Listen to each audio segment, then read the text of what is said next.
بسم اللہ الحمد للہ الصلاۃ والسلام علی نبینا محمد صلی اللہ علیہ وآلہ وصحبہ اجمعین اما بعد رب اشرح لی صدری ویسر لی امری واحلل عقدۃ من لسانی یفقہوا قولی آمین یا رب العالمین۔ السلام علیکم ورحمۃ اللہ وبرکاتہ۔ الرحیق المختوم میں آج انشاءاللہ ہم اپنا لیکچر نمبر 34 سٹارٹ کر رہے ہیں، اور آج کا میرا ٹاپک ہے شیب ابی طالب میں محصوری کے 3 سال۔ یہ محاصرے کی ایک ایسی دردناک کہانی ہے جو مسلمانوں نے رسول اللہ صلی اللہ علیہ وآلہ وسلم کی معیت میں،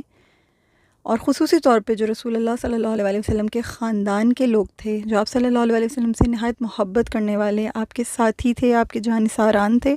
ان کے اوپر یہ دردناک محاصرہ یعنی ان کے اوپر مسلط کیا گیا تھا۔ کیا ہوا تھا، کس طرح ہوا تھا، انشاءاللہ تعالی ہم اس کے بارے میں بات کریں گے۔ حالات کی رفتار بدل چکی تھی۔ ہم جانتے ہیں کہ جناب حضرت حمزہ رضی اللہ تعالیٰ عنہ اور جناب حضرت عمر فاروق رضی اللہ تعالیٰ عنہ بھی ایمان لے آئے تھے، گرد و پیش کے ماحول میں فرق آ چکا تھا، لیکن حضرت ابو طالب کے جو اندیشے تھے وہ برقرار تھے۔ انہیں مشرکین کی طرف سے اپنے بھتیجے کے متعلق برابر خطرہ محسوس ہو رہا تھا۔ وہ پچھلے واقعات پر برابر غور کر رہے تھے۔ انہیں اچھی طرح احساس تھا کہ مشرکین نے انہیں مقابلہ آرائی کی باقاعدہ دھمکی دی تھی۔ پھر ان کے بھتیجے کو عمارہ بن ولید کے عوض حاصل کر کے قتل کرنے کے لیے سودے بازی کی بھی کوشش کی تھی۔ پھر ان کو یہ بھی یاد ہے کہ ابو جہل ایک بھاری پتھر لے کر رسول اللہ صلی اللہ علیہ وسلم کا سر کچلنے کے لیے اٹھا تھا، لیکن اللہ کی شان کے جبریل امین علیہ السلام تشریف لے آئے، اور وہ پھر ابو جہل کے سامنے ایک بہت خوفناک گردن والا، ایک بہت بڑے سر والا ایک اونٹ نمودار ہوا، اور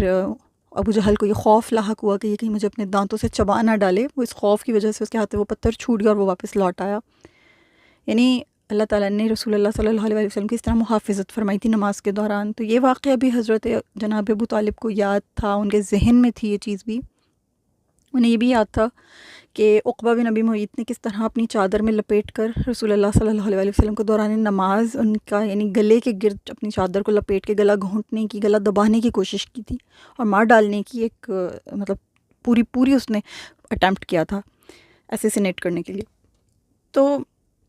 یہ چیز ان کو پتہ تھی۔ پھر خطاب کا بیٹا یعنی حضرت عمر فاروق رضی اللہ تعالیٰ عنہ اگرچہ اسلام لے آئے تھے، لیکن جناب حضرت ابو طالب کے ذہن میں یہ واقعہ بھی تھا کہ کس دلیری کے ساتھ، کس جرأت کے ساتھ وہ تلوار لے کے نکلے تھے کہ آج میں محمد صلی اللہ علیہ وسلم کو جو ہے میں بالکل ختم کر دوں گا اور میں ان کا کام تمام کر دوں گا۔ تو وہ کس طرح تلوار لے کے نکلے تھے۔ یہ تمام چیزیں، یہ تمام واقعات اتنے سنگین خطرے کی ایک علامت تھے کہ جناب حضرت ابو طالب اس پہ غور فرما رہے تھے، اور انہیں خطرہ محسوس ہو رہا تھا۔ ان کا دل کانپ اٹھا یہ ساری باتیں سوچ کر۔ انہیں یقین ہو چکا تھا کہ مشرکین ان کا عہد توڑنے اور ان کے بھتیجے کو قتل کرنے کا تہیہ کر چکے ہیں۔ وہ اب لحاظ نہیں کریں گے، اور ان حالات میں خدا نخواستہ اگر کوئی مشرک اچانک آپ صلی اللہ علیہ وسلم پر ٹوٹ پڑا تو جناب حمزہ ہوں یا جناب حضرت عمر فاروق رضی اللہ تعالیٰ عنہ ہوں یا خود جناب حضرت ابو طالب بھی ہوں اپنے بیٹوں کے ساتھ بھی، تو بچانے میں مطلب نہیں کر پائیں گے، کوشش کامیاب نہیں ہو سکے گی، شاید وہ درمیان میں مداخلت نہیں کر پائیں گے۔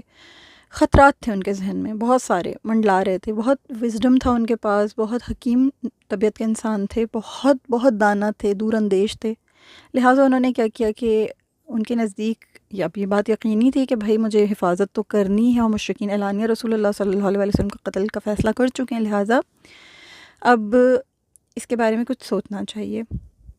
ان حالات میں انہیں کیا کرنا چاہیے، اس پہ وہ غور و خوض کرنے لگے۔ انہوں نے جب یہ دیکھا کہ قریش ہر جانب سے ان کے بھتیجے کی مخالفت پر تل اٹھے ہیں، تل پڑے، تو انہوں نے اپنے جد اعلیٰ عبد مناف کے 2 صاحبزادوں یعنی ہاشم اور مطلب، ہم نے پڑھا تھا کہ جناب عبد مناف کے 4 بیٹے تھے، ہاشم، مطلب، عبد شمس اور نوفل، ٹھیک ہے۔ تو یہ جو ہاشم اور مطلب تھے نا، یہ 2 بھائیوں کے اور ان کی اولادوں کے آپس میں جو تعلقات تھے وہ بہت اچھے تھے، اور عبد شمس اور نوفل کی جو اولادیں تھیں ان میں آپس میں تعلقات بہت اچھے تھے۔ یعنی ایک ہوتا ہے نا جیسے بہن بھائی سارے بہت محبت کرتے ہیں ایک دوسرے سے، لیکن کچھ بہن بھائی ہوتے ہیں جو بہت زیادہ انڈرسٹینڈنگ ہوتی ہے، آپس میں زیادہ دوستانہ ہوتا ہے، زیادہ ایک دوسرے کے ساتھ ایک دوسرے کا درد بانٹنے میں زیادہ آگے رہتے ہیں۔ دوسرے بہن بھائی بھی محبت کرتے ہیں، پیار کرتے ہیں، لیکن کچھ بہن بھائی ہوتے ہیں جو زیادہ قریب ہوتے ہیں، انڈرسٹینڈنگ زیادہ ہوتی ہے، ہم آہنگی کی وجہ سے دل زیادہ بھیگے ہوئے ہوتے ہیں، انسان اپنا ہر دکھ ہر سکھ ان کے ساتھ شیئر کر رہا ہوتا ہے، یہ ہر فیملی میں ہوتا ہے۔ تو کچھ ایسے ہی معاملہ یہاں پر بھی تھا۔ تو جناب حضرت ابو طالب نے ہاشم اور مطلب سے جو خاندان وجود میں آئے تھے نا، ان تمام لوگوں کو جمع کیا، انہیں دعوت دی اور انہیں حفاظت کرنے کے لیے نبی اکرم صلی اللہ علیہ وسلم کی اور ان کی حمایت کرنے کے لیے، جو کہ وہ ابھی تک تنہا کر رہے تھے، ان سب لوگوں سے یہ عہد لیا، ان سب سے یہ پیمان لیا کہ سب مل کر اب اس حمایت کا اور اس حفاظت کا کام بخیر و خوبی انجام دیں گے۔ جناب ابو طالب کی یہ عربی حمیت تھی۔ آپ کو پتہ ہے عرب کے لوگ حمیت کے کتنے پابند تھے، تو اس حمیت کے پیش نظر ان دونوں خاندانوں کے جو لوگ تھے، جو سارے لوگ تھے، چاہے وہ مسلمان تھے چاہے وہ مسلمان نہیں بھی تھے، مطلب دار اسلام میں نہیں بھی داخل ہوئے تھے، لیکن رسول اللہ صلی اللہ علیہ وسلم سے محبت ضرور کرتے تھے، ان کی عزت میں کمی نہیں آنے دیتے تھے، ان کا احترام کرتے تھے اپنے عقائد میں، چاہے وہ ڈٹے ہوئے تھے یا جو بھی تھا ان کا معاملہ، لیکن وہ محبت کرتے تھے بہرحال رسول اللہ صلی اللہ علیہ وسلم سے۔ تو ان تمام لوگوں نے اس پیشکش کو قبول کیا۔ البتہ صرف ابو لہب ایک ایسا فرد تھا، ایسا بدبخت، ایسا لعین تھا جس نے یہ منظور نہیں کیا، یعنی خاندان ہاشم میں واحد یہ ایک بدبخت تھا جس کو یہ توفیق نہ ہوئی،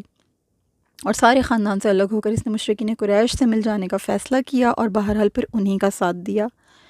تو ہوا یہ کہ میں آپ لوگوں کے سامنے یہ چیز رکھتی ہوں کہ یہ پس منظر ہے کہ جناب حضرت ابو طالب کو جو ہے ان چیزوں کا خطرہ تھا، انہوں نے تمام لوگوں کو اپنے ساتھ شامل کر لیا، یعنی ملا لیا۔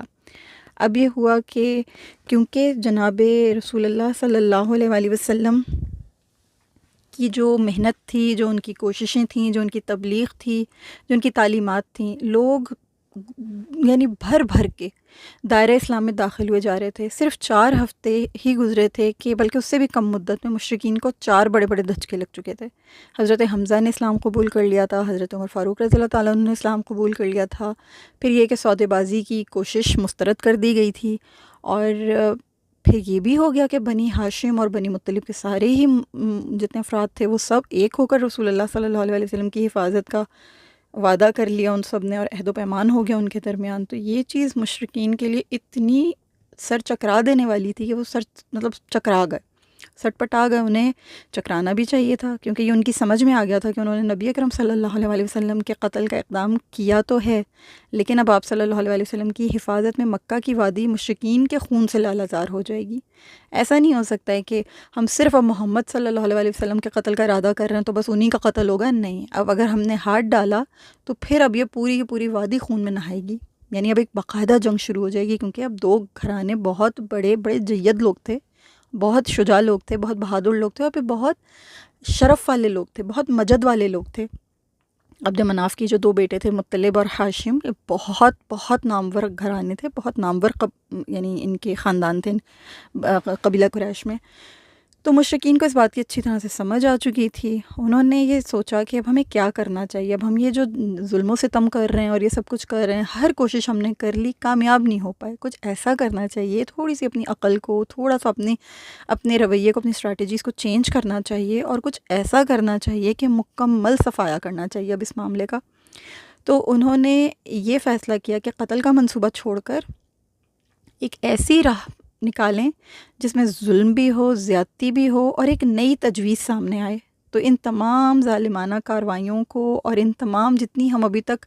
جو کچھ بھی اذیت رسانی ہم کرتے آئے ہیں مسلمانوں کے لیے، اس سے بھی کہیں زیادہ سنگین معاملہ کریٹ کرنا چاہیے۔ اب انہوں نے کیا کہ اس تجویز کے مطابق، جب انہوں نے یہ تجویز آپس میں ایک دوسرے کے سامنے پیش کی، تو اس کے مطابق ان سب نے کیا کیا کہ جو مشرکین تھے وہ وادی محصب میں، محصب آپ کو پتہ ہے کہ ایک وادی ہے جو مکہ کے قریب ہے، وہاں پر انہوں نے خیف بن کنانہ کے اندر جمع ہوئے۔ خیف بن کنانہ جو تھا ایک مقام تھا،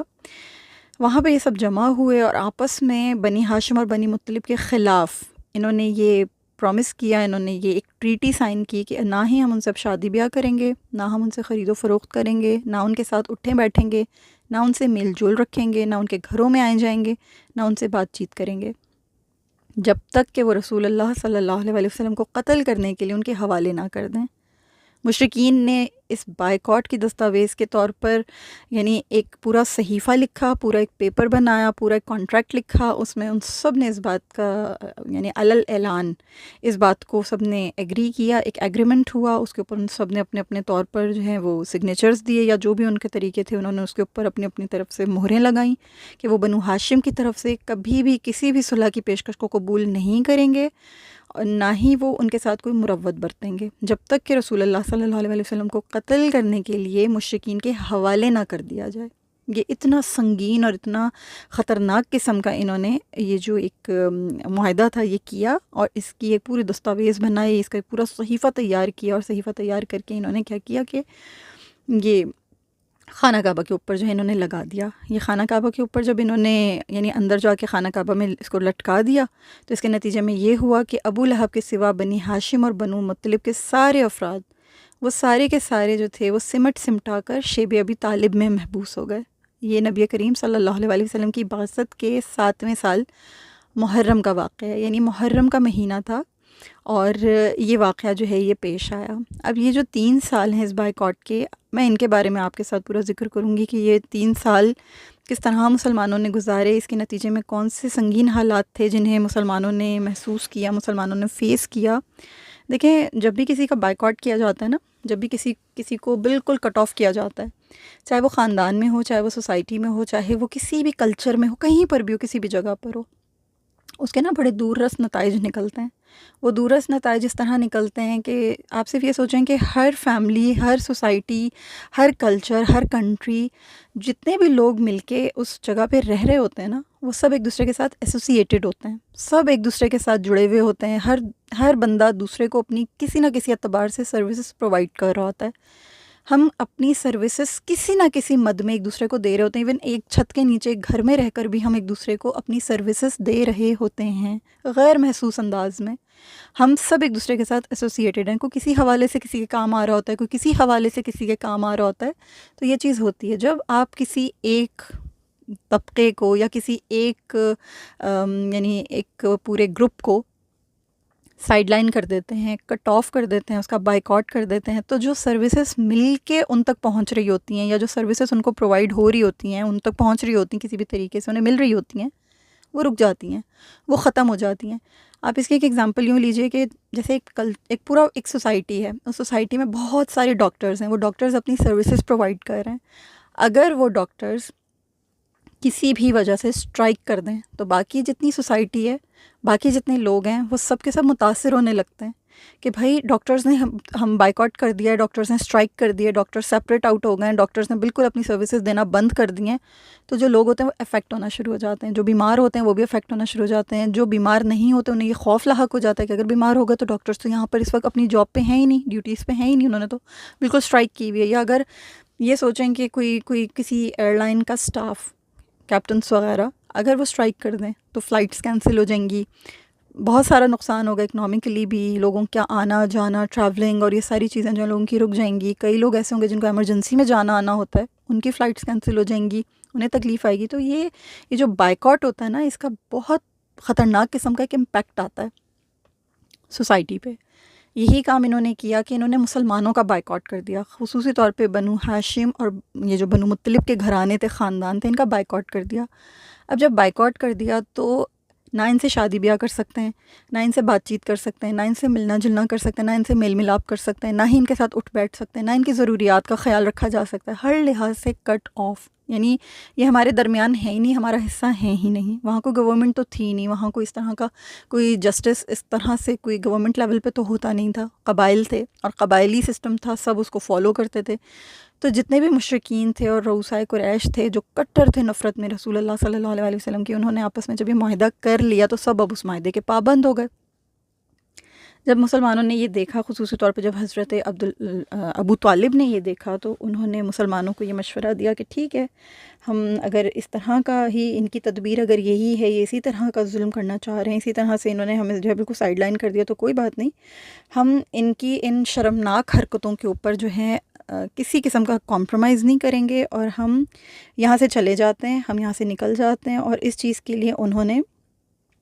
کیا کیا کہ جناب حضرت ابو طالب کی ایک اپنی پرسنل پراپرٹی تھی، جو کہ جس کو شیب ابی طالب کہا جاتا ہے، شیب کہتے ہیں ویلی کو، گھاٹی کو، پہاڑوں کے درمیان میں ایک ویلی تھی، ایک گھاٹی تھی جہاں پر وہ ان کی اپنی ذاتی پراپرٹی تھی۔ انہوں نے یہ سوچا کہ بس اب ہم جو بنو ہاشم اور بنو مطلب ہیں، ہم سب مل کر چلے جاتے ہیں، ہم یہاں سے نکل جاتے ہیں، اس مکہ کی وادی کو ہم چھوڑ دیتے ہیں، مکہ سے باہر ہم اس علاقے میں جو ہے ہم رہ لیتے ہیں، ہم ہرگز اس بات پہ کمپرومائز نہیں کریں گے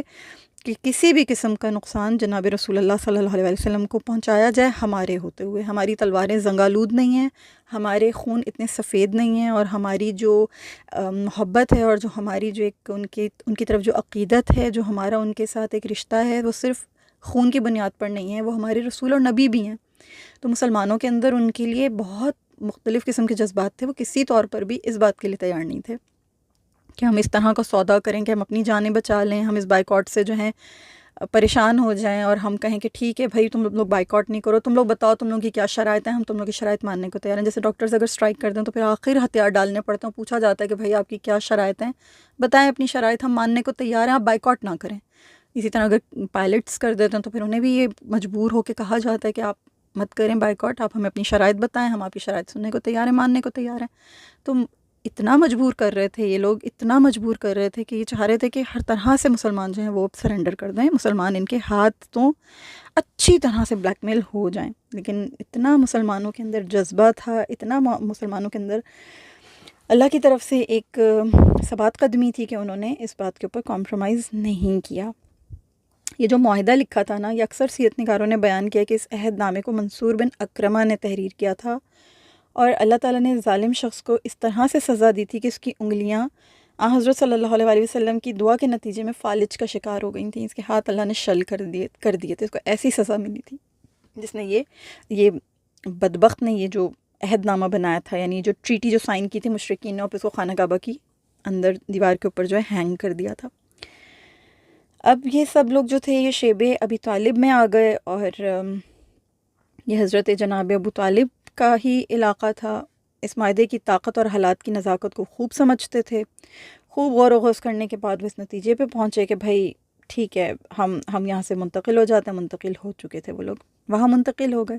سب نے اس رائے کو قبول کر لیا. وہ اپنے رشتہ داروں سمیت وہاں منتقل ہوئے، گھاٹی میں پناہ گزین ہوئے. یہ گھاٹی جو تھی نا، یہ علاقائی یعنی جغرافیائی طور پہ ایسا علاقہ تھا، اس کی ساخت اللہ تعالیٰ نے قدرتی طور پہ ایسی بنا رکھی تھی کہ اس میں نا پناہ گاہیں تھیں. پناہ گاہیں قدرتی طور پہ موجود تھیں، جن کی وجہ سے یہاں رہنا مکہ کی نسبت زیادہ محفوظ بھی تھا. اللہ کی شان ہے، اللہ کا کوئی کام حکمت سے عاری نہیں ہوتا. اس میں بھی اللہ کی حکمت تھی. اللہ تعالیٰ نے یہ وقت دکھانا تھا مسلمانوں کو. مسلمان جو حبشہ کی جانب ہجرت کر گئے تھے وہ وہاں امن و سکون سے رہ رہے تھے، لیکن جب یہ مکہ میں رہتے ہوئے لوگ تھے، ان کو رسول اللہ صلی اللہ علیہ وسلم کے ساتھ ان کی حمایت حاصل رہی، ان کے ساتھ جان ساری کے ساتھ یہ اس علاقے میں شفٹ ہو گئے. لیکن اتنا آسان نہیں تھا یہاں پہ رہنا. یہ نسبتاً محفوظ علاقہ تو تھا، مگر رسول اللہ صلی اللہ علیہ وسلم کہ یہ جو 3 سال تھے یہ بے حد تکلیف، پریشانیوں، مسلسل فاقوں میں گزرے. یہ دور ایسا تکلیف دہ تھا کہ گویا اصحاب کہف کے زمانے سے مشابہ تھا. یعنی اتنی تکالیف تھیں اس کے اندر، اتنی مشکلیں تھیں اس کے اندر.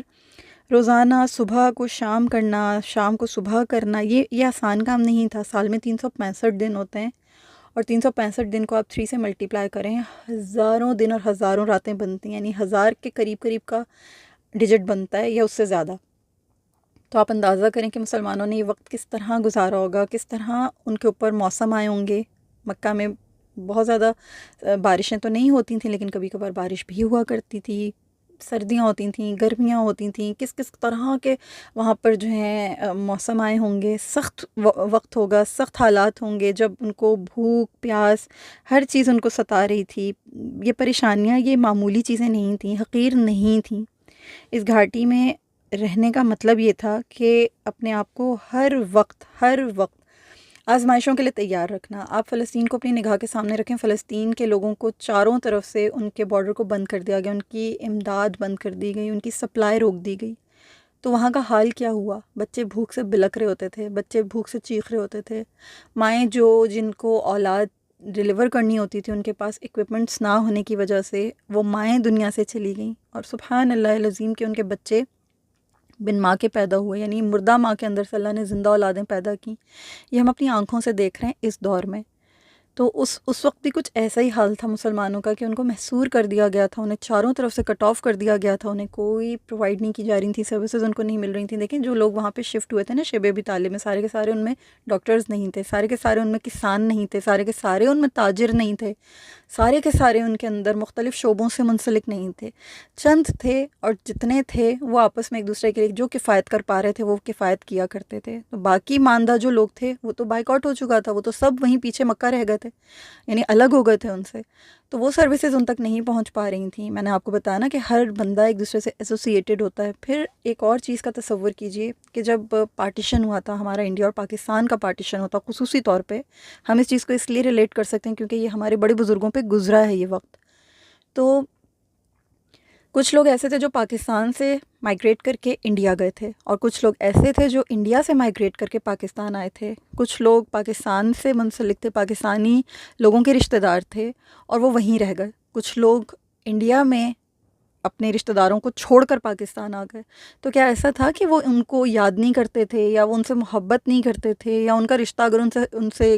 بارڈرز کی وجہ سے جو ہے وہ فاصلے پہ آ گیا تھا تو ان کا دل کا رشتہ بھی ان سے ٹوٹ گیا تھا، وہ ان کے لیے تڑپتے نہیں تھے، وہ ان کو یاد نہیں کرتے تھے؟ نہیں، ایسا بالکل بھی نہیں تھا. وہ ان کو یاد بھی کرتے تھے. ایون کہ کئی ایسی بزرگ ہستیاں، دادا، نانا، نانی، دادی، ان کے منہوں سے ہم نے یہ سٹوریز سنی ہیں. آپ میں سے کئی ہوں گے جنہوں نے سٹوریز سنی ہوں گی کہ وہ ابھی بھی اپنے ماموں کو یاد کرتے تھے، ماموں کے خاندان کو یاد کرتے تھے، پرانے گھر یاد کرتے تھے، اپنے پرانے محلے کے لوگوں کو یاد کرتے تھے، اپنے ساتھیوں کو یاد کرتے تھے.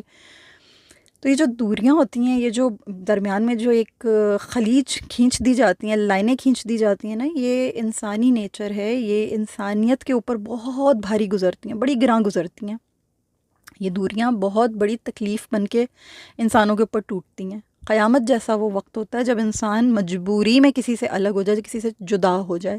یہ جو قریش تھے نا، یہ آپس میں ان کی انٹر میرجز بھی ہوئی تھیں. ایسا نہیں تھا کہ ان کے آپس میں جو ہیں وہ صرف اپنے خاندان میں ان کی شادیاں تھیں. نہیں، قریش ایک بہت بڑا کلان تھا، اور اس میں مختلف گھرانے، مختلف خاندان تھے. کوئی بنو عدی تھے، کوئی بنو مخزوم تھے، کوئی بنو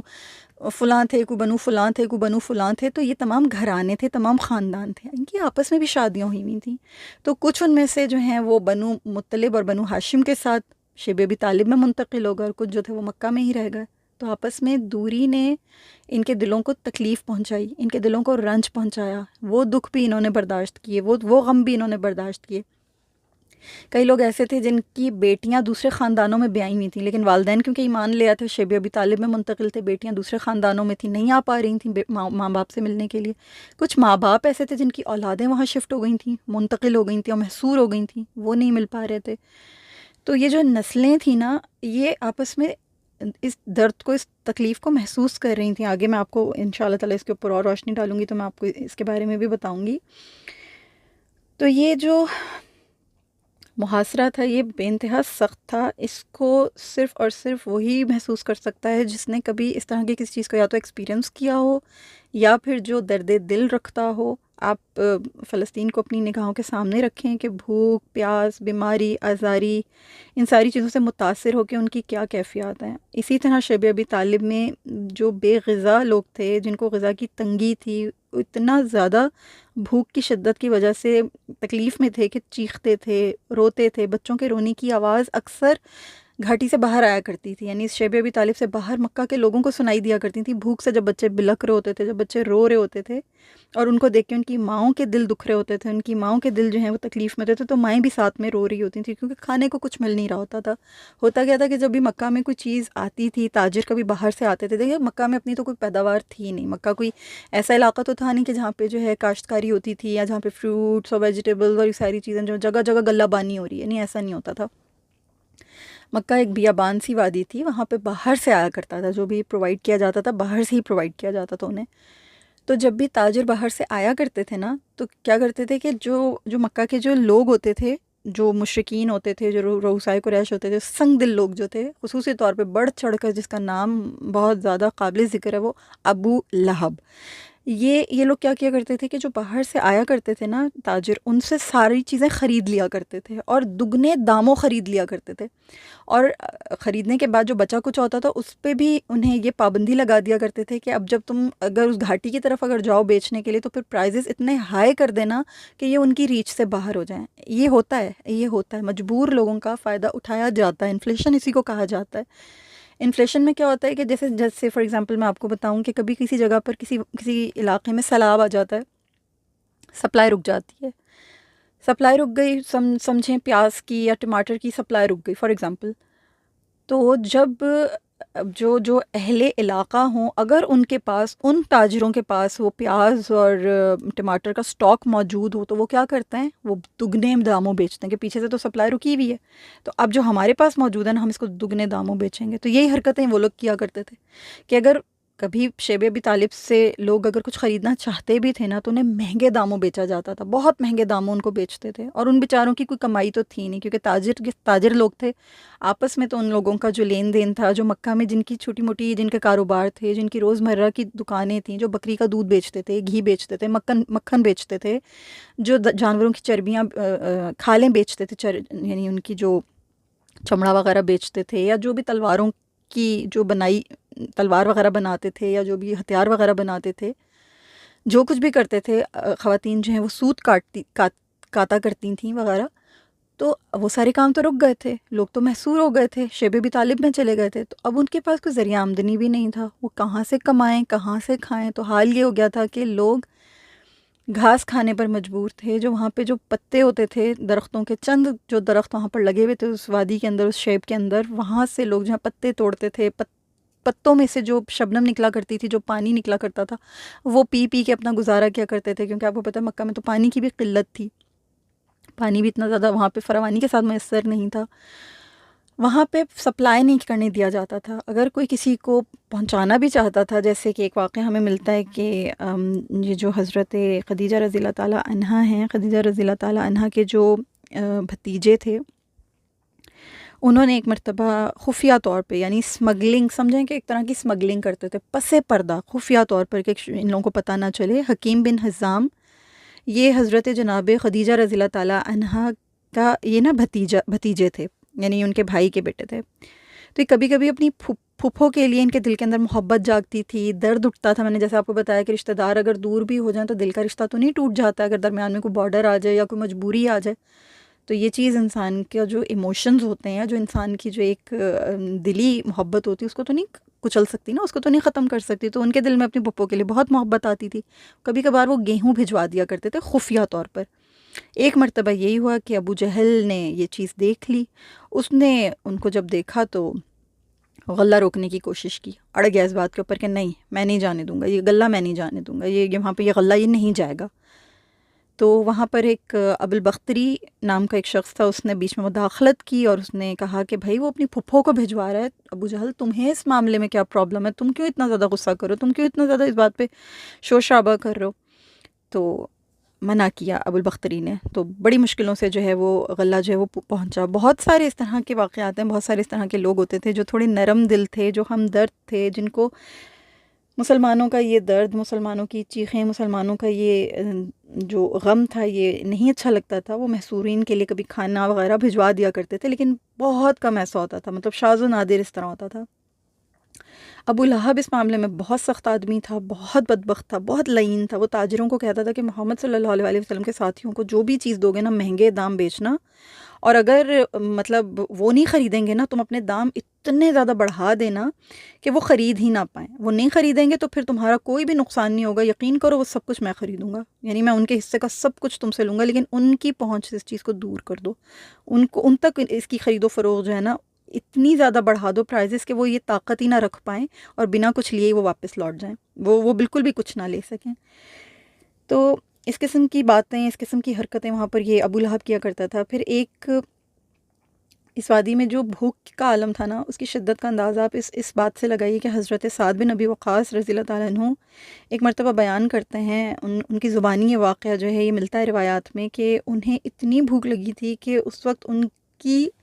جو حالت تھی اس کو بالکل وہ کنٹرول نہیں کر پائے، انہوں نے چلتے چلتے راستے پر ان کو کوئی ان کے پیر کے نیچے کوئی گیلی سی چیز محسوس ہوئی اور بھوک کی اتنی شدت تھی کہ انہوں نے جلدی سے اس کو نگل لیا. اور وہ کہتے ہیں کہ میں مطلب ان کی روایت میں یہ موجود ہے کہ میں آج تک نہیں جان پایا کہ آخر وہ چیز تھی کیا. جو میں نے کہ وہ گیلی سی جو چیز تھی وہ تر چیز تھی، نہ جانے وہ کیا چیز تھی، وہ جو بھی تھی میں نے اس کو منہ میں ڈالا، میں نے کھا لیا اور مجھے نہیں پتا وہ کیا تھا. یعنی بھوک کا یہ عالم تھا کہ بالکل ہوش حواس جو تھے انسان کے وہ ہو جاتے ہیں جب انسان کو بھوک لگی اور اس حال کی بھوک ہو، اس شدت کی بھوک ہو کہ کچھ مل جائے بس میں کھا لوں، زہر مل جائے میں وہ بھی کھا لوں، بس میں کھا لوں، میرے اندر کچھ چلا جائے. تو ان بیچاروں کا حضرت سعد بن ابی وقاص رضی اللہ تعالیٰ عنہ جیسے جلیل القدر صحابی، ان کی بھوک کا یہ عالم تھا. تو یہ سیرہ ابن ہشام میں یہ چیز جو ہے یہ درج ہے. اور بہت اذیت ناک باتیں تھیں، بہت تکلیف دہ چیزیں تھیں کہ نہ ہی ان کو کوئی سپورٹ مورلی مل رہی تھی، نہ ان کو کوئی سپورٹ ایموشنلی مل رہی تھی. 3 سال گزارنا مذاق نہیں تھا، یہ ایام بہت سخت تھے. پھر آپ یہ سوچیں کہ رسول اللہ صلی اللہ علیہ وآلہ وسلم جو کہ اتنے ہمدرد ہیں، اتنی محبت کرنے والے انسان تھے، اتنا درد سب کا رکھنے والے تھے، ان کے دل پہ کیا گزرتی ہوگی، وہ کس طرح اپنے اصحاب کو تکلیف میں دیکھتے ہوں گے، ان کی کیا حالت ہوتی ہوگی. آپ اس بات سے اندازہ لگائیں کہ جب غذا کی تنگی سے کوئی متاثر ہوتا ہوگا اور وہ بلکتا ہوگا، وہ درد سے چلاتا ہوگا، روتا ہوگا، یا بیمار ہوتا ہوگا اور دوا دارو کے لیے پریشان ہوتا ہوگا، تو اس وقت رسول اللہ صلی اللہ علیہ وسلم کے ہمدرد دل کے اوپر کس قدر گراں گزرتی ہوگی یہ چیز، کتنی ان کو تکلیف محسوس ہوتی ہوگی. اور ساتھ ہی ساتھ ان کو مسلمانوں کے جو ایمان کی حرارت تھی اس کی شدت کا احساس ہوتا ہوگا کہ کتنے پیارے اور کتنے محبت کرنے والے. تو کتنی دعا نکلتی ہوگی اللہ کے نبی صلی اللہ علیہ وسلم کے کلیجے سے، ان کے دل سے، اپنی امتیوں کے لیے، اپنے صحابہ کے لیے، اپنے ساتھیوں کے لیے، اپنے بھائیوں کے لیے، اپنے جو ان کے کزنس تھے، ان کے جو کزنس بردر تھے، ان کے جو چچا تھے وغیرہ، جو بھی ان کے خاندان کے لوگ ان کے ساتھ آئے تھے. اس میں معصوم بچیاں بھی تھیں. ملکۃ التجار حضرت جناب سیدہ خدیجۃ الکبریٰ سلام اللہ تعالیٰ علیہا بھی اس دردناک محاصرے میں شامل تھیں. یعنی ایک ایسی سیدہ، ایک ایسی تاجرہ، ایک ایسی ملکۃ العرب، ایک ایسی باوقار خاتون، ایک ایسی باشرف خاتون کہ جن کی اجازت سے پہلے، جن کی اجازت کے بعد کوئی تاجر نہ تو کوئی یعنی تجارت میں نہ تو کوئی وہ قدم اٹھاتا تھا، نہ اٹھا سکتا تھا. ان کو اس بات کی پرائس پے کرنی پڑ رہی تھی کہ وہ محمد صلی اللہ علیہ وآلہ وسلم کے حرم میں ہیں، محمد صلی اللہ علیہ وآلہ وسلم کی زوج ہیں، محمد صلی اللہ علیہ وآلہ وسلم کی اولاد کی والدہ ہیں. اس پوری کائنات کی جو سب سے زیادہ، میں کہتی ہوں پھولوں سے بھی زیادہ نازک، نرم و نازک اور نہایت قیمتی جو شہزادیاں تھیں، جو آپ یہ کہیے کہ پیغمبر زادیاں تھیں، وہ بھی اس محاصرے میں تھیں. ان معصوم بچیوں کی کیا کیفیت ہوگی. ہم صرف امیجن کریں تو ہماری جان پہ بن جائے کہ ہمارے بچے جو ہیں وہ 2 دن بھوکے رہ لیں، ہماری جان پہ بن جائے. ہم تو اتنے نازک ہیں اور اتنے ہم نازک مزاج لوگ ہیں، اپنی اپنی طبیعت کی بات ہے. آپ اندازہ کریں کہ آپ مکہ کی تیز گرمی میں بھوک پیاس کی وجہ سے آپ جو ہیں وہ بدحال بیٹھے ہوئے ہوں اور آپ کو کوئی سپورٹ نہ مل رہی ہو، آپ کو کوئی کھانا پوچھنے والا نہ ہو، آپ کو کوئی پانی پوچھنے والا نہ ہو، چلچلاتی گرمی میں 50 ڈگری پلس وہاں کا ٹمپریچر ہو اور آپ 2-3 دن بھوکے رہ لیں وہاں پہ. تو آپ اندازہ کریں کہ آپ تو شاید تصور میں بھی یہ نہیں سوچیں گے، آپ 100 دفعہ کہیں گے استغفر اللہ، اللہ نہ کرے، استغفر اللہ، اللہ نہ کرے. آپ کہیں گے ایسا، میں بھی کہوں گی ایسا، کیونکہ ہم اتنے ہی کمزور ہیں. لیکن ان لوگوں کا ثبات، ان لوگوں کی استقامت، ان لوگوں کے جذبے، سلام ان سب لوگوں کو، لاکھوں کروڑوں بار سلام کہ انہوں نے کلمہ پڑھا نا، تو انہوں نے پھر اس بات کو، وہ اقبال کا ایک شعر ہے نا کہ یہ نغمہ فصل گل و لالہ کا نہیں پابند، باہر ہو کے خزاں لا الہ الا اللہ. انہوں نے اس کو منو ان پروف کیا، انہوں نے اس کلمے کی لاج رکھی کہ ہم نے کلمہ پڑھا ہے تو ہم اس کلمے کے ساتھ ہی جئیں گے، اس کلمے کے ساتھ ہی مریں گے، نو میٹر واٹ، ہمارے اوپر بہار ہو یا ہمارے اوپر خزاں ہو. لا الہ الا اللہ، اللہ کے سوا کوئی معبود نہیں ہے. ہم کسی قیمت پر اس بات پہ کمپرومائز نہیں کریں گے. ہم اس دین کو پھیلانے والے، ہم پہ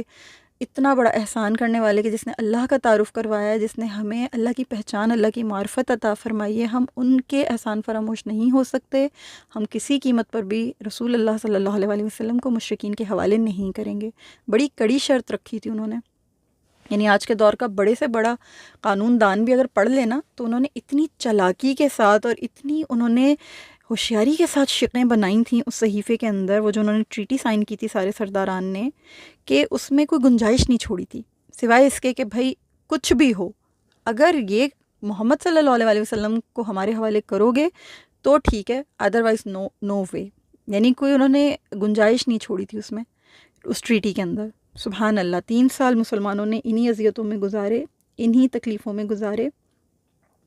اور کفار مکہ جو تھے وہ اس مقرر کردہ وقت میں، ظاہر سی بات ہے بیچ میں کچھ نیک لوگ بھی تھے، بیچ میں کچھ اچھے لوگ بھی تھے. وہ کیا کیا کرتے تھے کہ درد محسوس کیا کرتے تھے، دکھ کیا کرتے تھے، افسوس کیا کرتے تھے، لیکن کچھ کر نہیں سکتے تھے.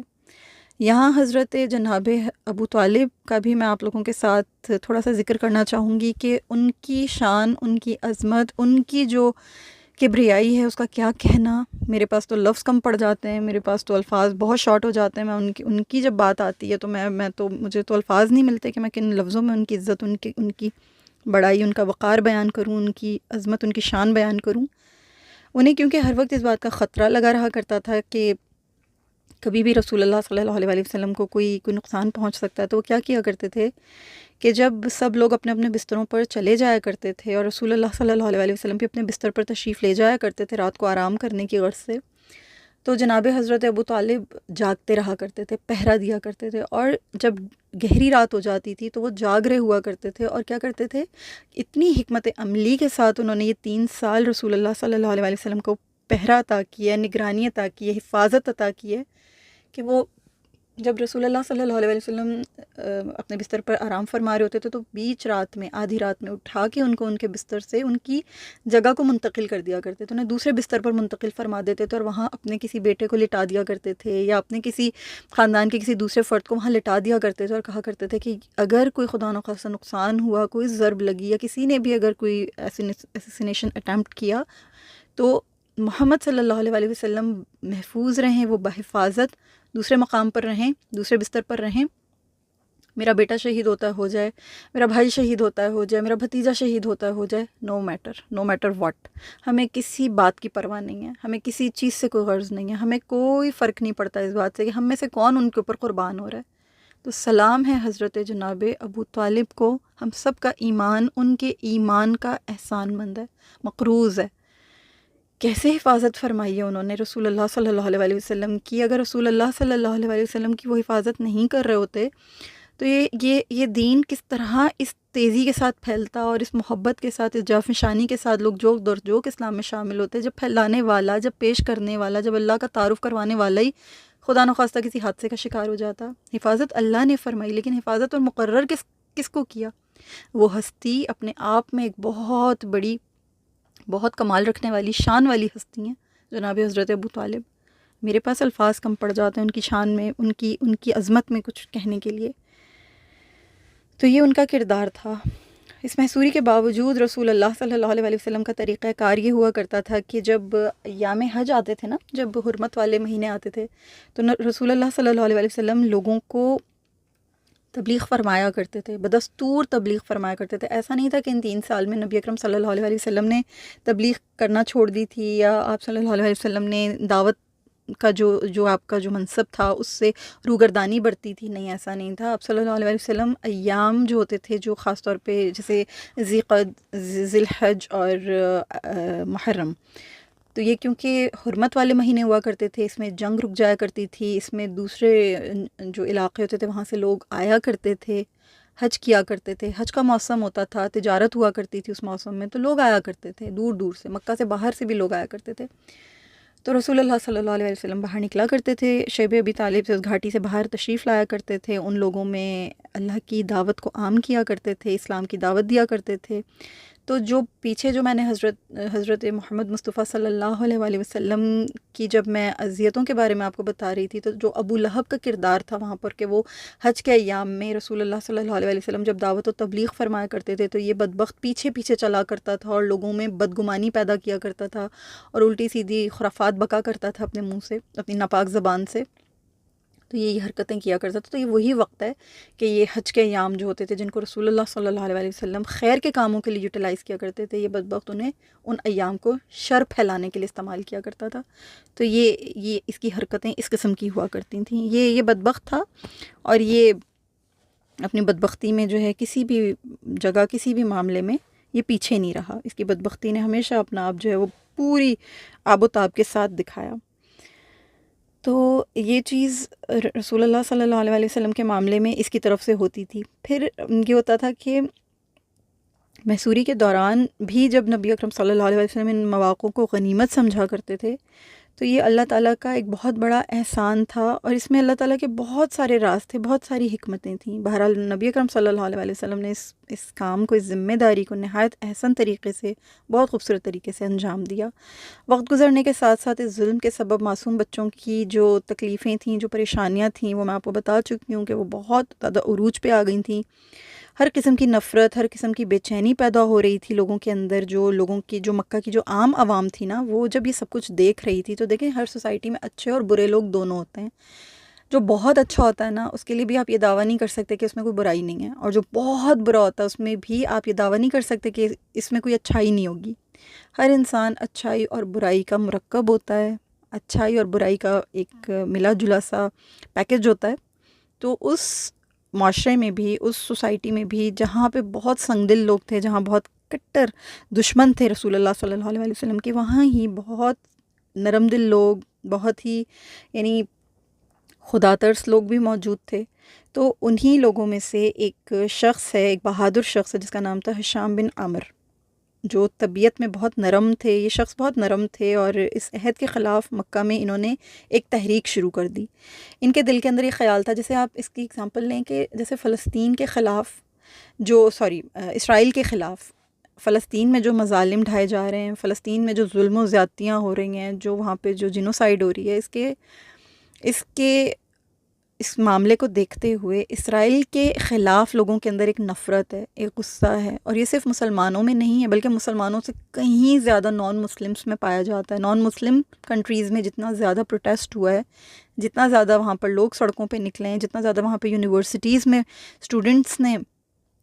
پروٹیسٹ ریکارڈ کروائے ہیں، جتنی پٹیشنز فائل کروائی ہیں، اتنا تو شاید مسلمانوں نے بھی نہیں کیا، اتنا تو شاید مسلمان حکمرانوں نے بھی اپنی زبانیں نہیں کھولی ہیں، اتنا تو شاید کسی مسلمان سکولرز نے بھی بڑھ چڑھ کر نہیں بات کی ہے۔ ہم بہت کمزور لوگ ہیں، ہم مسلمان لوگ بہت کمزور ہو چکے ہیں۔ ہم اپنے عقائد میں تو ہم کیا ہیں، اس پہ تو ایک علیحدہ بات ہے، ایک الگ ڈبیٹ ہے، لیکن ہم ایکسپریشنز میں بھی بہت ویک ہو چکے ہیں، ہم ایکسپریس نہیں کر پاتے صحیح طریقے سے۔ لیکن نان مسلمس کے اندر ایسی جرت تھی، ایسی دلیری تھی، ایسی بہادری تھی کہ وہ پروٹیسٹ کر رہے تھے، اور پوری جاں فشانی کے ساتھ پروٹیسٹ کر رہے تھے۔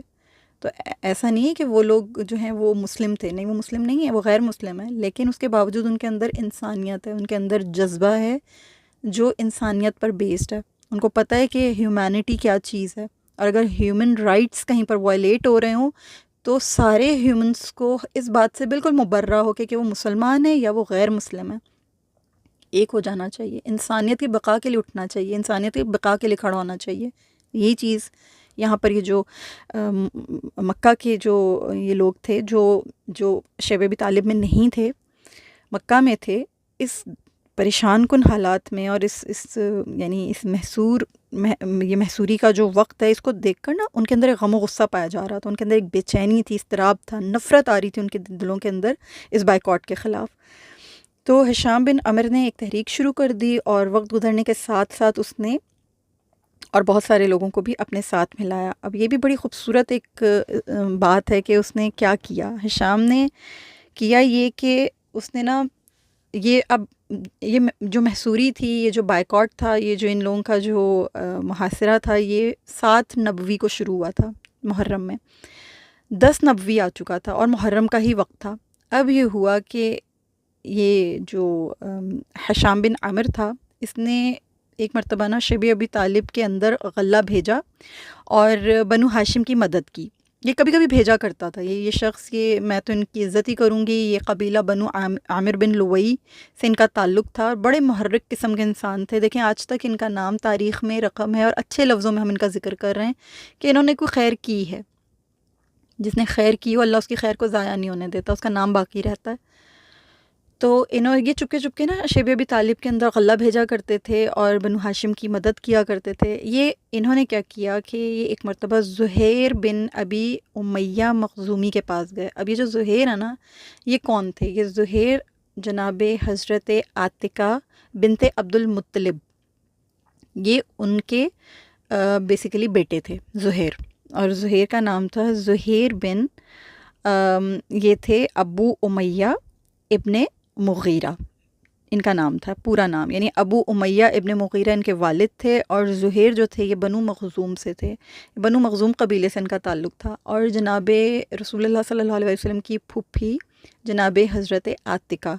جو کہ امیجیٹ بہن تھیں جناب حضرت ابو طالب کی، جناب حضرت عبداللہ کی امیجیٹ بہن تھیں، یعنی ان کی والدہ جو تھیں نا ان سب کی وہ ایک تھیں، وہ فاطمہ بنت عامر جن کا تعلق بنو مخزوم سے تھا۔ آپ ان کو فاطمہ بھی کہہ سکتے ہیں، آپ ان کو عاتقہ بھی کہہ سکتے ہیں۔ جناب حضرت عبد المطلب کی جو زوجہ تھیں، جب ہم نے پڑھا تھا، جب ہم نے آل عبد المطلب پڑھا تھا، میں نے آپ لوگوں کو یہ باتیں بتائی تھیں الحمدللہ۔ تو یہ جناب حضرت عاتقہ کے بیٹے تھے، اور جناب عاتقہ جو تھیں، بی بی عاتقہ، یہ حضرت ابو طالب کی سگی بہن تھیں۔ تو یعنی یہ زہیر جو تھے، ابو طالب ان کے ماموں تھے، ابو طالب کی یہ بھانجے تھے زہیر۔ تو یہ جو ہشام بن عمرو تھا نا، یہ گیا زہیر کے پاس، اور زہیر سے جا کر یہ کہنے لگا کہ زہیر، کیا تمہیں یہ گوارا ہے کہ تم مزے سے کھاؤ پیو اور تمہارے ماموں کا ایسا حال ہو جسے تم جانتے ہی ہو؟ زہیر نے کہا ہاں، افسوس ہے کہ میں تنہا ہوں، کیا کر سکتا ہوں۔ یعنی زہیر کے دل میں بھی اس چیز کا دکھ تھا، زہیر کو بھی اس چیز کا غم تھا، لیکن دل میں یہ چیز تھی کہ میں کیا کر سکتا ہوں، میں کچھ کر نہیں سکتا ہوں۔ تو اس نے کہا، جو ہشام تھے انہوں نے یہ کہا کہ اگر تمہیں یہ پتہ چلے کہ تمہارے ساتھ کوئی ایسا شخص موجود ہے جو اس بائیکاٹ کے خلاف ہے اور اس صحیفے کو پھاڑنا چاہتا ہے، یعنی ان کے دلوں کے اندر اتنا غم و غصہ تھا کہ وہ یہ چاہ رہے تھے کہ اب ہم نا اس ٹریٹی کو، یہ جو مکہ کے اندر جو لگا ہوا ہے نا صحیفہ، اس کو ہم چاک کر دیں۔ جیسے یہ صحیفہ چاک ہو جائے گا، یہ صحیفہ پھٹ جائے گا، یعنی یہ کانٹریکٹ جو یہ پھاڑ دیا جائے گا، اس کو ختم کر دیا جائے گا، تو محصورین جو ہیں وہ خود بخود شیب ابی طالب سے باہر آ جائیں گے، کانٹریکٹ ختم ہو گیا تو سب چیزیں جو ہیں وہ نارملائز ہو جائیں گی۔ تو اب یہ چاہ رہے تھے کہ ہم کچھ ایسا کریں کہ ہم جا کر جرت کے ساتھ، دلیری کے ساتھ اس صحیفے کو چاک کر دیں۔ ان کا بھی یہ پلان بن رہا تھا۔ تو جب ہشام بن عامر نے زہیر سے یہ بات کہی تو زہیر نے کہا کہ میں اکیلا ہوں، میں کچھ کر نہیں سکتا۔ تو ہشام نے کہا کہ اگر تمہیں پتہ چلے کہ تمہارے ساتھ ایک اور آدمی بھی موجود ہے تو تم کیا کہو گے؟ زہیر نے کہا کہ اچھا ٹھیک ہے، اگر کوئی دوسرا آدمی ہے تو مجھے بتاؤ وہ کون ہے۔ تو ہشام نے کہا وہ میں ہوں۔ تو یہ دونوں بہت خوش ہوئے، پھر انہوں نے کہا اب ہمیں کسی تیسرے آدمی کی بھی ضرورت ہے، تیسرے آدمی کو تلاش کرتے ہیں۔ تو ہشام کے ذہن میں نا فوراً مطعم بن عدی آئے۔ اب مطعم بن عدی کون ہے؟ مطعم بن عدی جو ہے نا، یہ میں نے آپ لوگوں کو بتایا نا کہ جناب عبد مناف کے 4 بیٹے تھے، یعنی بنو ہاشم جو ہیں یہ عبد مناف کی بیٹے نا، ہاشم، مطلب، نوفل اور عبد شمس۔ تو یہ جو نوفل ہے نا عبد مناف کے، یہ نوفل کے مطعم بن عدی جو ہے نا، یہ نوفل کے پوتے تھے، ٹھیک ہے، اور انہی کے بیٹے ہیں جبیر بن معطم، ٹھیک ہے، جبیر ابن معطم جو ہے نا وہ انہی کے بیٹے ہیں، جن سے اکثر روایات بھی ملتی ہیں۔ صحابی تھے، انہوں نے حدیبیہ کے وقت اسلام قبول کیا تھا جبیر بن معطم نے۔ تو یہ معطم بن عدی جو ہیں یہ نوفل کے پوتے تھے، سمجھ رہے ہیں آپ، یہ بھی بنو عبد مناف سے ہی ہیں، لیکن نہ تو بنو ہاشم سے تھے نہ بنو مطلب سے تھے، بنو نوفل سے تھے۔ نوفل اور عبد شمس کے جو گھرانے تھے نا وہ اس شیب ابی طالب میں نہیں گئے تھے، حالانکہ عبد مناف کی اولادیں تھیں، لیکن عبد شمس اور نوفل، یہ 2 بھائی جو تھے، یہ 2 خاندان جو تھے نا، یہ دشمنی میں آگے تھے، یہ تھوڑی ان کے اندر ذرا دوریاں تھیں، لیکن بنو ہاشم اور بنو مطلب یہ جانثاران تھے رسول اللہ صلی اللہ علیہ وسلم کے تھرو آؤٹ۔ اسی لیے یہ جو امیہ تھے، یا بنو امیہ جو تھے، یہ بنو عبد شمس سے تھے نا، تو یہ بہت بنو ہاشم سے نفرت کرتے تھے، ان کی نفرتیں بہت آگے تک گئی ہیں، تاریخ سیاہ ہے بالکل، آپ پڑھیں گے تو آپ کو اندازہ ہوگا۔ تو یہ نوفل کے پوتے تھے، اور یہ نوفل جو تھے یہ عبد مناف ہی کے بیٹے تھے۔ تو اب یہ ہوا یہ کہ انہوں نے معطم سے جب بات کی، معطم بن عدی سے، تو کہا کہ بھائی تمہارے بہت قریبی نسبی تعلق کا ذکر ہے یہاں پر، اور ملامت کی انہوں نے کہ تم پہ تو ملامت ہے کہ تم اس ظلم میں قریش کی ہمنوائی کر رہے ہو، تم یہ کیسے کر سکتے ہو۔ اور یاد رکھیے گا کہ یہ معطم جو ہے نا، یہ معطم وہی شخص ہیں جنہوں نے، کیا ہوا تھا جب یہ جو ولید بن مغیرہ کا بیٹا عمارہ، جب اس کو جب تجویز پیش کی گئی تھی نا رسول اللہ صلی اللہ علیہ وسلم کو کہ عمارہ کے بدلے میں آپ ہمیں دے دیجئے، یہ محمد ہمیں دے دیجئے، اور ولید بن مغیرہ کا بیٹا عمارہ بن مغیرہ جو ہے، عمارہ بن ولید بن مغیرہ جو ہے یہ آپ رکھ لیجئے۔ تو حضرت ابو طالب نے سراسر منع کیا تھا کہ بہت ہی بیوقوفانہ تم لوگ مجھے یہ آفر کر رہے ہو، تم لوگ اتنی ظالمانہ آفر کر رہے ہو، اور سراسر انصاف کے خلاف ہے کہ میں اپنا بیٹا تم لوگوں کو یہ سوچ کے دے دوں کہ تم لوگ لے جا کر اس کو جان سے مار دو، اور میں تم لوگوں کے بیٹے کو کھلاؤں پلاؤں، تم لوگوں کے بیٹے کی حفاظت کروں، تم لوگوں کے بیٹے کو پیار دوں، محبت دوں، اور تم لوگ میرا بیٹا جو بدلے میں قتل کر دو۔ تو جاہلانہ تم لوگ مجھے یہ آفر کر رہے ہو، میں اس کو رد کرتا ہوں۔ تو یہ معتم بن عدی ہی وہاں پر اس وقت کھڑے ہو کے ابو طالب سے انہوں نے ہی کہا تھا کہ نہیں، یہ تو قریش تو بہت اچھی آفر کر رہے ہیں تم کو ابو طالب، تم کیوں اس بات کا انکار کرتے ہو؟ اس وقت انہوں نے یہ کہا تھا۔ لیکن اس وقت یہ جو بائیکاٹ تھا نا، یہ ایسے سخت دل، ایسے پتھر دل لوگوں کو بھی اس بائیکاٹ نے توڑ کے رکھ دیا تھا۔ اور پھر جب ملامت ہوئی کہ بھائی تم عبد مناف کی ہی خاندان سے ہو، انہی کی نسل سے ہو، تمہارے قریبی، تمہارے ہمدرد، تمہارے رشتہ دار، تمہارے رفقا اس طرح سے پریشان ہیں، بدحال ہیں، تمہیں شرم نہیں آ رہی، تمہیں افسوس نہیں ہو رہا کہ ان کے ساتھ کیا ہو رہا ہے؟ جب یہ ملامت کی گئی نا تو اس پر معتم کے دل میں یہ آیا کہ ہاں مجھے افسوس ہے، لیکن میں تنہا کیا کر سکتا ہوں، میں تو بالکل تنہا ہوں۔ تو ہشام بن عمر نے اور زہیر نے، ان دونوں نے کہا کہ نہیں تم اکیلے نہیں ہو، ہم بھی تمہارے ساتھ ہیں۔ اس طرح یہ لوگ 3 ہو گئے۔ انہوں نے کہا اب ہمیں کسی چوتھے آدمی کی بھی ضرورت ہے۔ ہشام نے کہا کہ ٹھیک ہے، اب ہم 3 لوگ ہو چکے ہیں، میں اور کسی انسان کا بھی بندوبست کرتا ہوں۔ پھر ہشام نے ابو البختری کے پاس جا کر ان کو بھی یہ ساری باتیں کہیں، اسی قسم کی گفتگو کی۔ ابو البختری وہی ہے جس نے حکیم بن یہ جو تھے، جنہوں نے جناب حضرت خدیجہ رضی اللہ تعالیٰ عنہ کے جو بھتیجے تھے حکیم بن حزام، ان کو جب غلہ بھیجتے ہوئے ابو جہل نے پکڑ لیا تھا، تو انہوں نے ہی آ کے، ابو البختری نے بیچ میں آ کے جو ہے وہ معاملے کو رفع دفع کروایا تھا۔ تو یہ بھی درد دل رکھتے تھے، یہ جو بھی شخص تھے یہ درد دل رکھتے تھے۔ تو ابو البختری نے حمایت کی ہشام بن عامر کی، زہیر کی، اور معتم بن عدی کی، اور اس طرح یہ لوگ 4 ہو گئے۔ اب ان کی یہ گفتگو جو تھی یہ آپس میں ہو رہی تھی۔ انہوں نے کہا کہ ٹھیک ہے، اب ہم جو ہیں، ہم 4 لوگ جمع ہو چکے ہیں، اب ہمیں 5واں آدمی ڈھونڈنا ہے۔ تو اس طرح انہوں نے زمع بن اسود بن مطلب بن اسد کو اکٹھا کیا، اپنے ساتھ میں لایا، اور یہ ساری گفتگو کر کے یہ 5 لوگ تقریباً اکٹھے ہو گئے۔ اب یہ سارے لوگ وہ تھے جو بنو ہاشم کی قرابت اور ان کے حقوق کے بارے میں کھڑے ہو گئے تھے۔ انہوں نے یہ کہا کہ ہم ان کو، اب قریش کو ہم یہ یاد دلائیں گے کہ تم لوگ جو کر رہے ہو تم لوگ اچھا نہیں کر رہے ہو، اور ہم اس بات پر متفق ہیں۔ اب ہم یہ کریں گے کہ ہم جا کر اس صحیفے کو، ہم میں سے کوئی ایک ایسا بہادر ہو جو اس چیز کو جو ہے ختم کرے، انف از انف، اب ہم اس سے زیادہ یہ ظلم برداشت نہیں کریں گے، اب ہمیں زبان کھولنی ہوگی، اب ہمیں سٹینڈ لینا ہوگا۔ اللہ کرے ایسا کوئی سٹینڈ ہمارے مسلمانوں میں بھی کھڑا ہو کے لے سکے۔ فلسطین میں جو ظلم ہو رہا ہے اسرائیل کے خلاف، کوئی کھڑا ہو کے کہہ سکے انف از انف، ہاتھ رو کے ختم کرے اس ظلم کو، بند کروائے اس بربریت کو۔ لیکن ہم مسلمان اتنے ویک ہو چکے ہیں، اتنے ویک ہو چکے ہیں کہ اب مدد صرف مجھے لگتا ہے کہ اللہ ہی کی طرف سے آئے گی، اللہ ہی اب ہمارے لیے مدد بھیجے گا، اللہ ہی ہمارے لیے مدد اتارے گا۔ ہمارے مسلمانوں میں کوئی ایسا نہیں ہے، دور دور تک بھی کوئی ایسا نظر نہیں آ رہا، کیونکہ سب اس وقت، جیسے ایک زمانہ جاہلیت پہلے تھا نا، ہم جس زمانے میں نا، یہ زمانہ جاہلیت 2 میں، مجھے لگتا ہے یہ سیکنڈ ایرا آف جاہلیت ہے، کہ ہمیں لگ رہا ہے دنیا ہی سب کچھ ہے، ہمیں بس غرض نہیں ہے کسی سے، ہمیں کوئی فرق نہیں پڑتا، ہماری زندگیاں مست ہیں، ہماری زندگیاں خوشحال گزر رہی ہیں، ہماری اولادیں سیف ہیں، سیکیور ہیں۔ خصوصی طور پہ جو گلف کنٹریز ہیں، جن کے پاس بے انتہا پیسہ ہے، جن کے پاس بے انتہا پاور ہے، بول سکتے ہیں لیکن نہیں بول رہے، کیونکہ دنیا میں اتنے غرق ہیں، اتنے مگن ہیں، انہیں کوئی فرق نہیں پڑتا کہ ان کے مسلمان بھائیوں کے ساتھ کیا ہو رہا ہے۔ اسی طرح کلبے کے نام پہ بنایا گیا مسلمان ملک، کیا کر رہی ہے ہماری آرمی، کیا کر رہے ہیں ہمارے لیڈرز؟ کچھ بھی نہیں، انہیں کوئی فرق نہیں پڑتا، کانوں پہ جوں نہیں رینگتی۔ جو ہو رہا ہے فلسطین میں یہ ان کا معاملہ ہے، یہ اسرائیل کا معاملہ ہے، ہم کیا کر سکتے ہیں؟ اللہ ماشاءاللہ چند ہیں جو آواز اٹھاتے ہیں، لیکن ان کی آواز کو کون سنتا ہے؟ اللہ اپنے لشکر اتارے آسمانوں سے، دعا کیا کیجئے اللہ اپنے لشکر اتارے آسمانوں سے، اور اللہ تعالیٰ مدد بھیجیں، امام مہدی علیہ السلام تشریف لائیں، کیونکہ اب انہی کی تلوار ہے جو یہ قلہ کما کرے گی۔ مسلمانوں میں اتنی طاقت نہیں، ہم سب بہت کمزور ہو چکے ہیں، اب ہمیں لیڈر کی ضرورت ہے، اور لیڈر وہی ہوں گے، اس کے سوا پوری امت مسلمہ کے پاس کوئی شیڈو نہیں ہے، کوئی شیڈو نہیں ہے۔ ایک حدیث کا میں آپ کو مفہوم بتا رہی ہوں کہ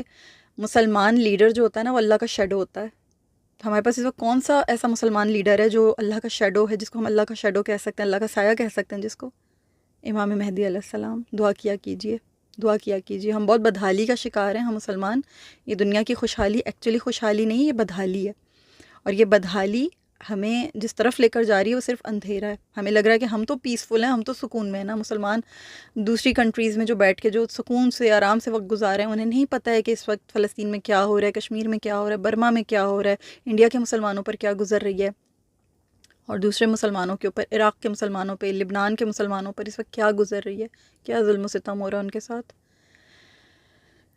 اللہ ہم سب پہ رحم کرے، اللہ ہم سب پہ رحم کرے. بہرحال یہ سارے مسلمانوں کے حق میں اور اس ٹریٹی کے خلاف اکٹھے ہو گئے. ان سب نے آواز اٹھائی، ان سب نے کہا کہ ٹھیک ہے ہم یہ جرات کریں گے. ان میں زبیر بن ابی امیہ اور یہ سارے جتنے تھے، انہوں نے کہا خصوصی طور پہ زہیر نے یہ کہا، زہیر نے یہ کہا کہ میں ابتدا کروں گا اور میں صبح جاؤں گا اور میں صحیفے کو چاک کر دوں گا ایسی کی تیسی. اب میں دیکھتا ہوں کہ یہ کس طرح سے اس چیز کو مزید آگے کنٹینیو کریں گے، میں زبان کھولوں گا. صبح ہوئی تو حسب معمول سب لوگ اپنی اپنی محفلوں میں پہنچے. یعنی جو قریش کا جو طریقہ کار تھا کہ وہ حرم شریف میں جو ہیں وہ بیت اللہ شریف میں جاتے تھے اور اپنی اپنی مجلسوں میں بیٹھ جاتے تھے اپنی اپنی محفلوں میں. زہیر بھی ایک جوڑا زیبتن کیے ہوئے وہاں پہ پہنچ گئے.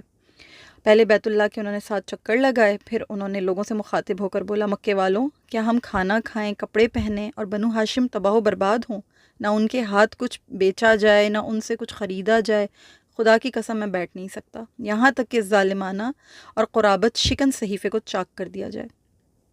ابو جہل آپ کو پتہ ہے کہ بہت دشمنی میں کٹر تھا، مسجد حرام کے گوشے میں موجود تھا. اس نے بولا تم غلط کہتے ہو، خدا کی قسم اسے پھاڑا نہیں جا سکتا.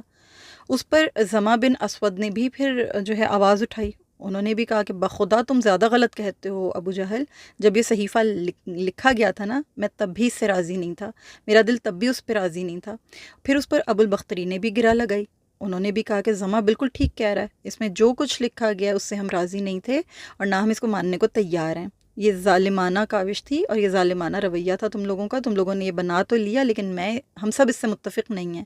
پھر اس کے بعد مطعم بن عدی نے بھی کہا کہ تم دونوں ٹھیک کہہ رہے ہو، جو اس کے خلاف کہتا ہے غلط کہتا ہے. ہم اس صحیفے سے اور اس میں جو کچھ لکھا ہوا ہے اس سے اللہ کے حضور برات کا اظہار کرتے ہیں. ہمیں یہ نہیں منظور، ہم اس کو نہیں قبول کریں گے. دیکھیں ایک ایسی سوسائٹی میں جہاں پہ ان لوگوں کے اندر خصوصی طور پہ جو لوگ بات چیت کر رہے ہیں یہ ایمان نہیں لائے لیکن ان کے اندر انسانیت ہے. یہاں انسانیت بول رہی ہے. یہاں پہ اللہ نے جو انسان کی فطرت کے اندر جو ایک اچھائی رکھی ہوئی ہے نا، یہ وہ فطرت بول رہی ہے. ہر انسان اپنی فطرت کے اعتبار سے اچھا ہی بنایا گیا، نیک بنایا گیا. ہر مولود جو ہے نا وہ فطرہ پہ پیدا ہوا ہے اور انسان کی فطرت اس کو اچھائی ہی کی طرف راغب کرتی ہے انٹل اینڈ انلیس کہ اس کے اوپر برائی کے بادل بہت گھنے ہو چکے ہیں اور شیطان نے اس کو مکمل طور پہ اچک لیا اور پھر اس کے دلوں پہ مہر لگ چکی ہو. جس کی نصیب میں ہدایت نہیں ہوتی نا اس کو ہدایت نہیں ملتی، یہ بات طے شدہ ہے. لیکن فطرت ہر انسان کی اللہ نے جو ہے وہ خیر پہ پیدا کی ہے، خیر پہ بنائی ہے. فطرت سب کی اللہ نے سلیم بنائی ہے. فطرتاً کسی کو اللہ نے بدی پہ پیدا نہیں کیا، برائی پہ پیدا نہیں کیا. تو ان سب کی جو نیک فطرت تھی نا وہ اس بات کے اوپر آمادہ نہیں ہو رہی تھی کہ یہ جو ٹریٹی ہے یہ اچھی ہے. یہ خلاف تھے وہ سب، گھٹن ہو رہی تھی ان کے اندر، ان کی طبیعتیں اس چیز کے اگینسٹ جا رہی تھیں. ضمیر کی آواز سنی ان سب نے، ان کے ضمیر زندہ تھے. ان کو بہت غصہ تھا اس بات کے اوپر اور انہوں نے اللہ سے برات کا اظہار کیا. اور ہشام بن عامر نے بھی یہی کہا کہ میں بھی اس بات سے برات کا اعلان کر رہا ہوں، مجھے یہ چیز نہیں پسند. یہ سارا ماجرا دیکھ کر ابو جہل جو تھا وہ سمجھ گیا کہ یقیناً یہ جو ہے نا یہ چیز اب کچھ تو گڑبڑ ہونے جا رہی ہے اور انہوں نے یہ کچھ ایسا آپس میں انہوں نے پلان کر لیا ہے کہ یہ راتوں رات ہی کوئی انہوں نے حرکت کی ہے اور ایسے اچانک سے آوازیں نہیں اٹھ رہی ہیں. اور میں یہ کہوں گی یہاں پر میں یہ بات ضرور کہنا چاہوں گی کہ یہ سب کچھ جو ہو رہا تھا نا، کہتے ہیں نا کہ آواز خلق خدا کو نقار خدا سمجھ، یہ ایکچولی خلق خدا کی جو آواز تھی نا یہ نقار خدا بج رہا تھا. اللہ تعالیٰ نے بھی ایک پلان کر رکھا تھا. یہ جو دنیا میں جو آوازیں اٹھنا شروع ہو جاتی ہیں نا چاروں طرف سے، جو ایک دم کوئی آوازیں بلند ہونا شروع ہوتی ہیں، یہ آوازیں خلق خدا جو تھی نقار خدا بن کے بجتی ہے. ہوا کیا تھا کہ ایک رات پہلے نا رسول اللہ صلی اللہ علیہ وسلم نے جناب حضرت ابو طالب سے بھی یہ بات فرما دی تھی کہ اے چچا آپ جائیے اور جا کر جو ہے نا ان کو یہ بتائیے مجھے اللہ کی طرف سے وحی نازل ہو چکی، مجھے اللہ تعالیٰ نے پیغام پہنچا دیا ہے، اللہ کی طرف سے مجھے خبر مل چکی ہے کہ کیڑوں مکوڑوں نے، اللہ نے کیڑے مکوڑے بھیجے تھے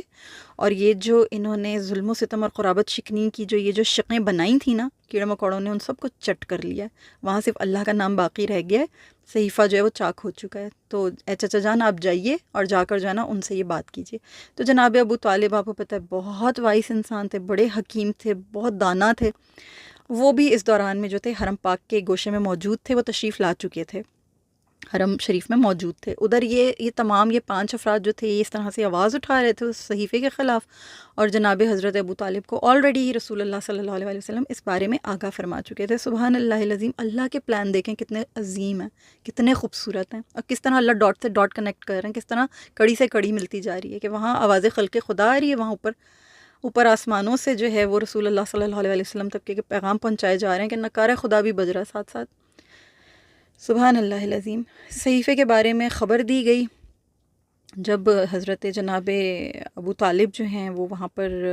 جب انہوں نے یہ دیکھا کہ یہ تو آپس میں ان لوگوں کی نوک جھونک شروع ہوئی ہوئی ہے، تو وہ وہاں پر جو ہیں فوراً سے تشریف لائے، اور نہایت سچائی کے ساتھ اور نہایت ثابت قدمی کے ساتھ، نہایت جرت کے ساتھ انہوں نے یہ فرمایا کہ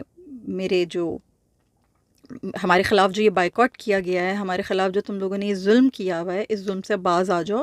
اس ظلم کو ختم کر دو۔ اب یہ نہیں ہوگا کہ جو تمہارا جی چاہے تم وہی کر سکتے ہو، ایسا نہیں ہوگا، تمہیں یہ بائیکاٹ ختم کرنا ہوگا، اور تمہیں انصاف کی بات کرنی ہوگی، تم انصاف کرو۔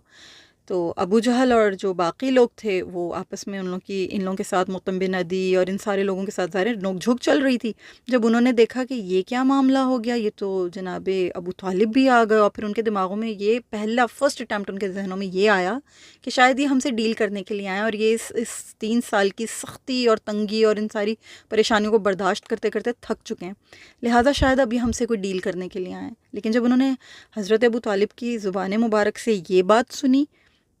کہ جاؤ جا کر جو ہے دیکھو کیڑوں نے جو ہے کیا معاملہ کیا ہے، اگر تو اس کا صفایہ ہو گیا اور صرف بسمک اللہم باقی رہ گیا ہے، تو پھر اس کا مطلب یہ ہے کہ میرے بھتیجے نے جو بات بتائی ہے وہ بالکل سچ ہے، اور اگر ایسا نہ ہوا، اگر تم لوگوں نے ایسا نہ پایا، تو پھر میں تمہارے اور محمد کے درمیان سے نکل جاؤں گا، کیونکہ وہ جانتے تھے کہ حضرت محمد مصطفیٰ صلی اللہ علیہ وسلم اللہ کے رسول ہیں، آخری نبی ہیں، سچے ہیں، صادق ہیں، امین ہیں، آج تک کبھی انہوں نے کوئی غلط بیانی نہیں کی ہے، وہ جو خبر دے رہے ہیں، وہ جو بات کر رہے ہیں مینو ان سچ ہے۔ وہ سچے رب کو بھی جانتے تھے، اور وہ اپنے سچے رب کے نبی کو بھی پہچانتے تھے، تو انہوں نے اس بات کو بالکل اسی طرح، جس طرح انہیں رسول اللہ صلی اللہ علیہ وسلم کی زبان مبارک سے سننے کو ملا، اسی انداز میں انہوں نے جا کر وہاں پر ان مشرکین کے سامنے، ان کفار مکہ کے سامنے بیان کر دیا۔ اب جب مشرکین نے یہ بات سنی، انہوں نے جب ان کے دماغوں میں یہ چیز ایک دم سے آ کر ان کے کانوں سے لگی، تو وہ تو بہت سٹ پٹائے، انہوں نے کہا کہ چلو ٹھیک ہے، ہم اس چیز کو دیکھتے ہیں۔ جب انہوں نے جا کر دیکھا تو یہ دیکھ کر حیران رہ گئے کہ واقعی ایسا ہی ہوا تھا کہ کیڑوں نے سارے جتنے بھی جو کچھ بھی ان لوگوں کے معاہدے کے اندر جو بھی ان کی شقیں تھیں، جو انہوں نے پوائنٹس لکھے تھے اس کانٹریکٹ کے اندر، ان سب کا صفایا کر دیا تھا، اور صرف بسمک اللہم باقی رہ گیا تھا۔ جہاں جہاں اللہ کا نام بچا تھا وہ قائم رہا، دائم رہا، باقی تمام جو ان کی خرافات تھیں ان کو کیڑوں نے چبا لیا، کیڑوں نے ان کا صفایا کر دیا۔ یہ صحیفہ چاک ہو گیا، رسول اللہ اور صلی اللہ علیہ وسلم اور بقیہ تمام حضرات شب ابی طالب سے نکل آئے، اور مشرکین نے آپ صلی اللہ علیہ وسلم کی نبوت کی ایک عظیم الشان نشانی اپنی آنکھوں سے دیکھ لی، سبحان اللہ العظیم۔ لیکن ان کا رویہ وہی رہا، ان کو نہ تو ہدایت ملنی تھی، نہ انہیں ہدایت ملی، ان کا رویہ وہی رہا، انہوں نے سب کچھ اپنی آنکھوں سے دیکھا، اور سب کچھ اپنی آنکھوں سے دیکھتے ہوئے بھی وہ قرآن کی جو آیت ہے کہ اگر وہ کوئی نشانی دیکھتے ہیں تو رخ پھیر لیتے ہیں اور کہتے ہیں کہ یہ تو چلتا پھرتا جادو ہے، تو ان کا وہی حال رہا، ان کی وہی روش رہی۔ انہوں نے اس بات کو بھی دیکھ لیا آنکھوں سے، لیکن پھر بھی ایمان نہیں لانا تھا، ایمان نہیں لائے، اپنا رخ پھیر لیا کفر کی راہ میں، بلکہ مزید چند قدم اور آگے بڑھ گئے۔ تو یہ ان کا طریقہ کار تھا، یہ ان کا طریقہ واردات تھا، اور یہ تھے شیب ابی طالب کے 3 سال جو محصوری میں مسلمانوں نے کاٹے، اور نبی اکرم صلی اللہ علیہ وسلم کی محبت میں، آپ صلی اللہ علیہ وسلم کی وفاداری میں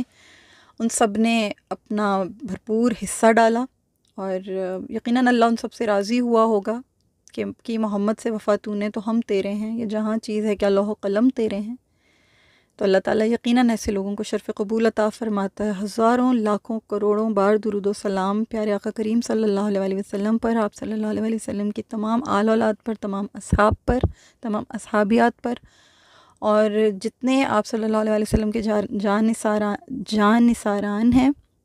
جہاں جہاں ہیں، ان سب کو اللہ تعالیٰ یہ توفیق عطا فرمائے کہ ہم سیرت کے ساتھ جڑیں، سیرت پر عمل کریں۔ ہماری راہ نجات اسی میں، ہمیں اللہ تعالیٰ آپ صلی اللہ علیہ وسلم کی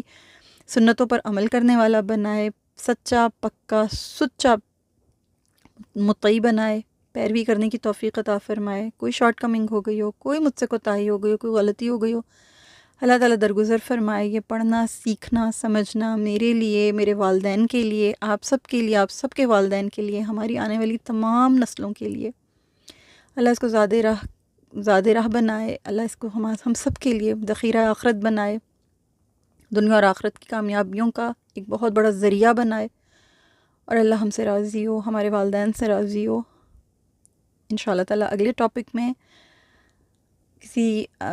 یہیں سے جو فردر اس کے آگے کے معاملات ہوئے کہ شیب ابی طالب سے نکلنے کے بعد مزید آگے کس طرح کے معاملات کو رسول اللہ صلی اللہ علیہ وسلم نے فیس کیا، اس کے بارے میں بات کریں گے۔ 10 نبوی کو محرم کے ہی مہینے میں شیب ابی طالب کا محاصرہ ختم ہوا تھا، اب ہم 10 نبوی کے بعد آگے کے جو معاملات ہوئے تھے اگلے ٹاپک میں اس پہ بات کریں گے۔